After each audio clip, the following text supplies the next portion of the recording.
Mengapa perusahaan harus menyajikan terpisah antara piutang usaha kepada pihak yang mempunyai hubungan istimewa dengan piutang usaha pihak ketiga di dalam laporan keuangan? Nah, untuk keperluan fiskal, sebaiknya itu sistem akuntansi dapat disajikan saldo piutang kepada pihak yang ada hubungan istimewa tersebut. Nah, pemisahan Pemisahan ini tuh dimaksudkan untuk mempermudah fiskus atau pemerintah dalam mengetahui wajib pajak yang melakukan penghindaran pembayaran pajak melalui penetapan harga atau transfer pricing. Nomor 2, apa sih yang dimaksud dengan wesel tagih?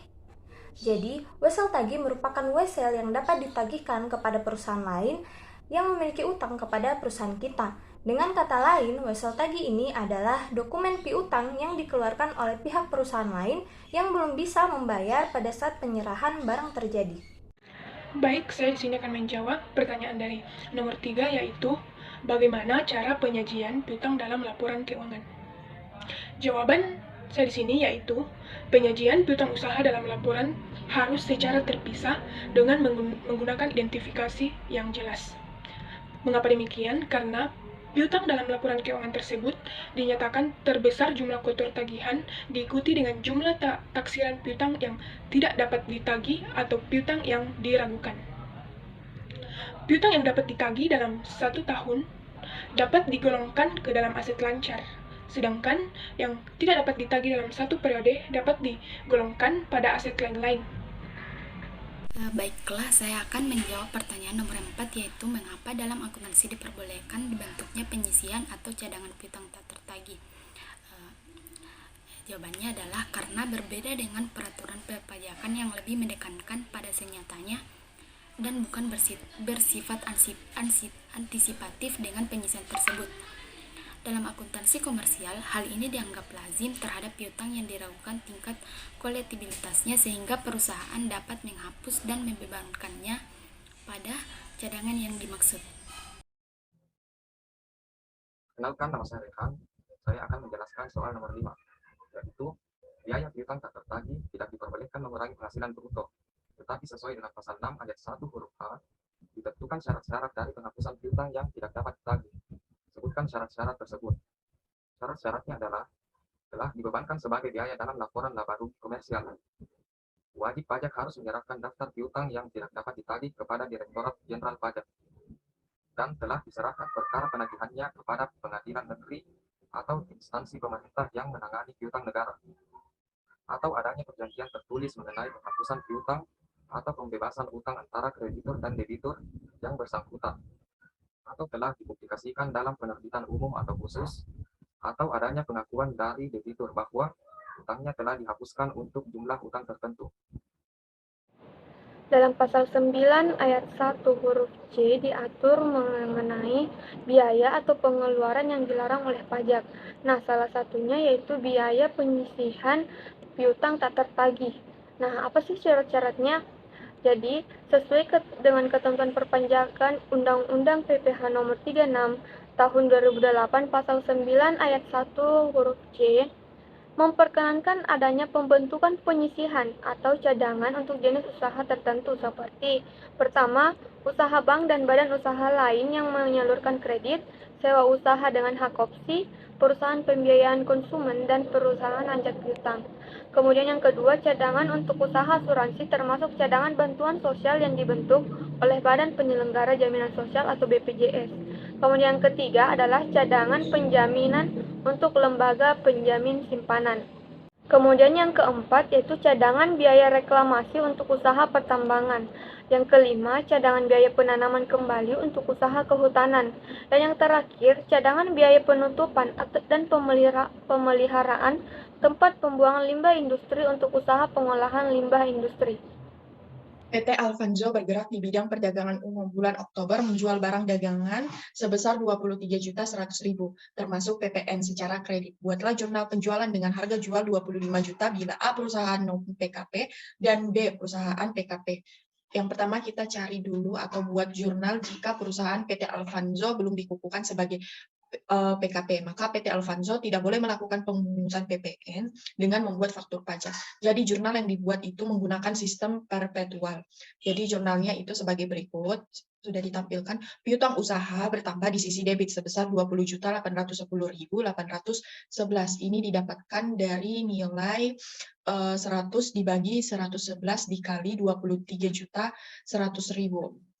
Itu didapatkan hasil 20.810.810,8, tapi kita bulatkan menjadi 20.810.811. Kemudian penjualan bertambah di sisi kredit sebesar 20.810.811. Kemudian harga pokok penjualan bertambah di sisi debit sebesar 25 juta. Ini didapatkan dari harga jualnya, yaitu sebesar 25 juta. Kemudian karena persediaan berkurang, berarti persediaan di sisi kredit sebesar 25 juta.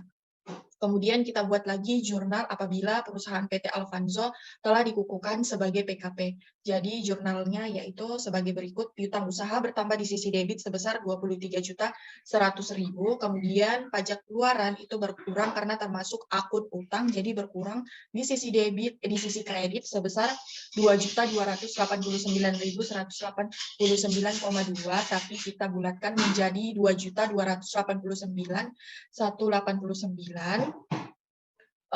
Ini didapatkan dari 23.100.000, kita kurangkan dengan harga jual tanpa PPN-nya itu sebesar ini 20.810.811, sehingga menghasilkan 2.289.801,89, sehingga menghasilkan 2.289.189. Kemudian penjualan bertambah di sisi kredit sebesar 20.810.811. Kemudian selanjutnya itu harga pokok penjualan itu bertambah di debit karena akan menambah saldo harga pokok penjualan. Jadi di sisi debit sebesar 25 juta didapatkan dari harga jualnya itu sebesar 25 juta. Kemudian karena PT Alfanzo melakukan penjualan, jadi persediaannya berkurang di sisi kredit sebesar 25 juta. Nah, selanjutnya adalah nomor 8.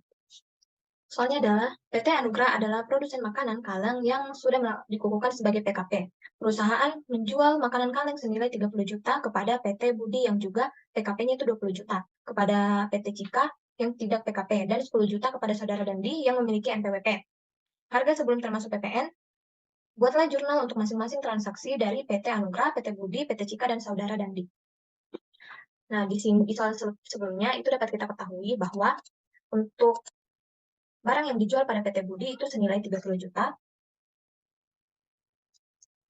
Dan barang yang dijual pada PT Cika itu seharga 20 juta. Barang yang dijual kepada Saudara Dandi 10 juta. Dan untuk PPN-nya itu sebesar 10%. Nah, yang ditanyakan adalah, buatlah jurnal untuk masing-masing transaksi di atas dari PT Anugrah, PT Budi, Cika, dan Saudara Dandi. Langsung saja, untuk jurnal yang dibuat oleh PT Anugrah atas penjualan barang pada PT Budi adalah piutang berada di debit sebesar 33 juta. PPN keluaran sebesar 3 juta berada di sebelah kredit. Penjualan berada di sebelah kredit sebesar 30 juta. Nah, selanjutnya adalah jurnal yang dibuat oleh PT Budi atas pembelian barang pada PT Anugrah. Di sini adalah pembelian berada di sisi debit sebesar 30 juta. PPN masukan sebesar 3 juta berada di sisi debit. Nah, utang usaha berada di sisi kredit sebesar 33 juta. Nah, selanjutnya adalah penjualan barang pada PT Cika. Piutang usaha berada di sisi debit sebesar 22 juta. PPN keluaran berada di sisi kredit sebesar 2 juta. Dan penjualan berada di sisi kredit sebesar 20 juta. Nah, selanjutnya adalah pembelian pada barang Anugrah. Jurnalnya adalah pembelian pada utang usaha. Pembelian berada di sisi debit sebesar 22 juta. Dan utang usaha berada pada sisi kredit sebesar 22 juta.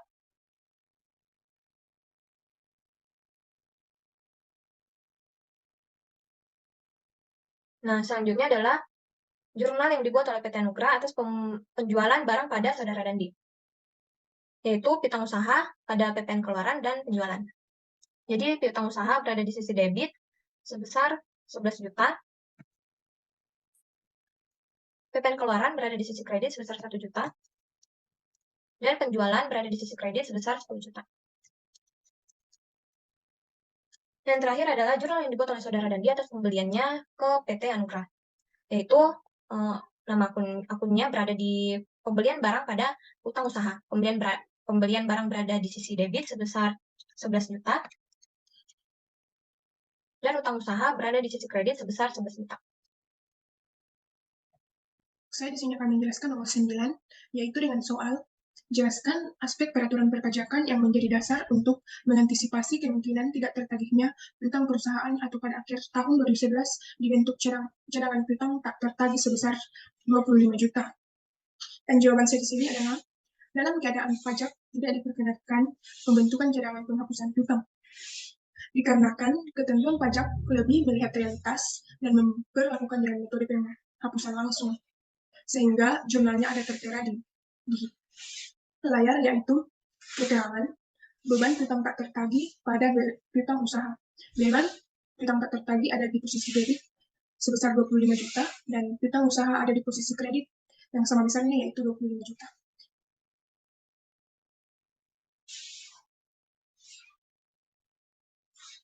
Berapakah maksimal dan cadangan piutang tak tertagih yang dapat dibentuk PT Dion Leasing untuk tahun pajak 2011?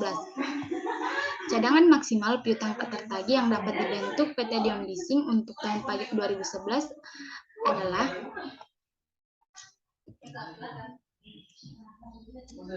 500 juta ditambah 500 juta saldo awal piutang ditambah 750 juta saldo akhir piutang.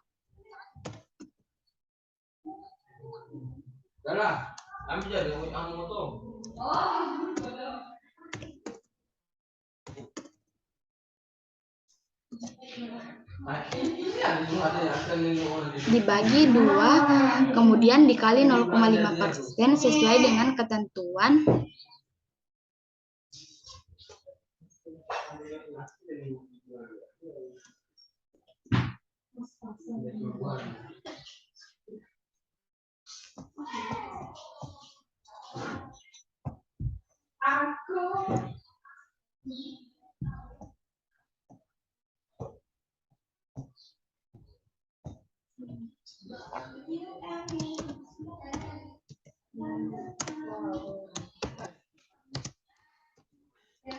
menghasilkan 3.125.000.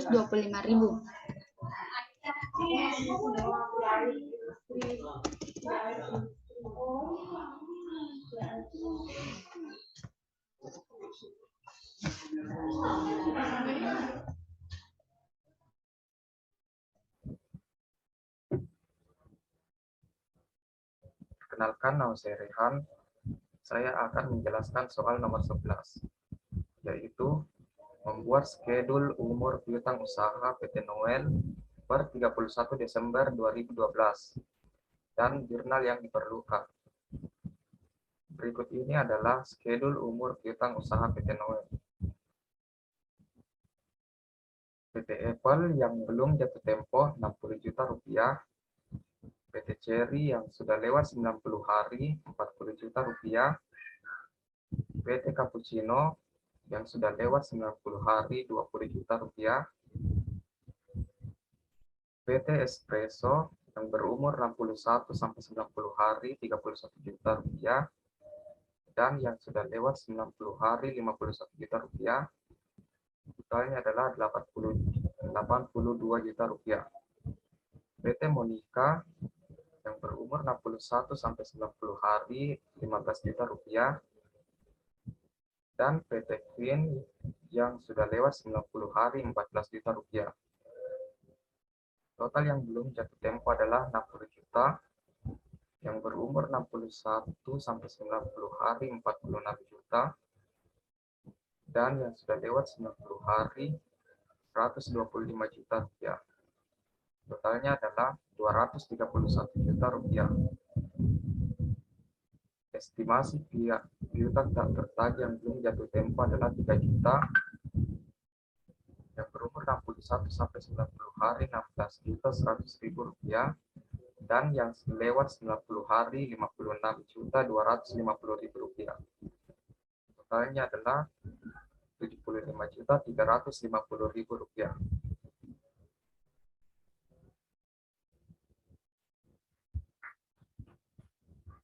Dan berikut ini adalah jurnal yang diperlukan PT Noel, yaitu cadangan piutang tak tertagih pada piutang usaha.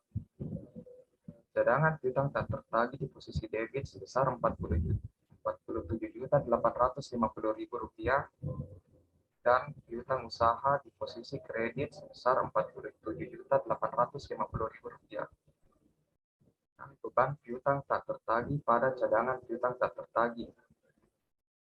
Beban piutang tak tertagih di posisi debit sebesar Rp75.350.000 dan cadangan piutang tak tertagih di posisi kredit sebesar Rp75.350.000.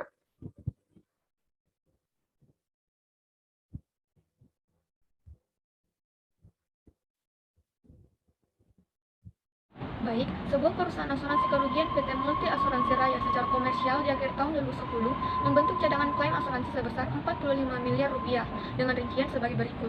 Yang pertama, klaim yang sudah selesai diproses, artinya besar kerugian serta klaim yang akan dibayarkan telah dihitung dan disetujui oleh kedua belah pihak, tetapi belum dilakukan pembayaran adalah sebesar Rp15 miliar. Kemudian, klaim yang belum selesai diproses atau sudah dilaporkan oleh tertanggung tetapi jumlah klaimnya masih dalam proses, yaitu sebesar Rp25 miliar. Kemudian yang ketiga, klaim yang berhubungan dengan adanya peristiwa yang telah terjadi dan telah diumumkan di media elektronik dan massa namun belum dilaporkan oleh tertanggung sebesar Rp5 miliar. Kemudian, berapakah cadangan klaim asuransi yang dapat dijadikan biaya pada tahun 2010? PMK 81-PMK.03-2009 mengatur cadangan yang dapat dibebankan sebagai biaya fiskal. Dalam pasal 13 ayat 1, berisi besarnya cadangan klaim tanggungan sendiri untuk perusahaan asuransi kerugian sebagaimana dimaksud dalam pasal 1, huruf B, angka 1 adalah sebesar 100% dari jumlah klaim yang sudah disepakati, tetapi belum dibayar, dan klaim yang sudah dilaporkan dan sedang dalam proses, tetapi tidak termasuk klaim yang belum dilaporkan. Berdasarkan ketentuan tersebut, maka perusahaan asuransi kerugian tersebut secara fiskal dapat membebankan cadangan klaim sebagai biaya dalam tahun pajak 2010 sebesar Rp40 miliar, yaitu klaim yang selesai diproses tapi belum dibayar sebesar Rp15 miliar, dijumlahkan dengan klaim belum selesai diproses tapi sudah dilaporkan sebesar Rp25 miliar, sehingga totalnya Rp40 miliar. Sedangkan jumlah sebesar Rp5 miliar tidak dapat dibentuk cadangan klaimnya dikarenakan kemungkinan akan diajukan tetapi belum dilaporkan oleh tertanggung atau disebut IBNR atau Incur But Not Report. Dengan demikian, walaupun perusahaan asuransi sudah mengetahui adanya peristiwa yang akan menimbulkan klaim, akan tetapi tertanggung belum melaporkan adanya peristiwa tersebut, belum dapat dibentuk cadangan klaimnya.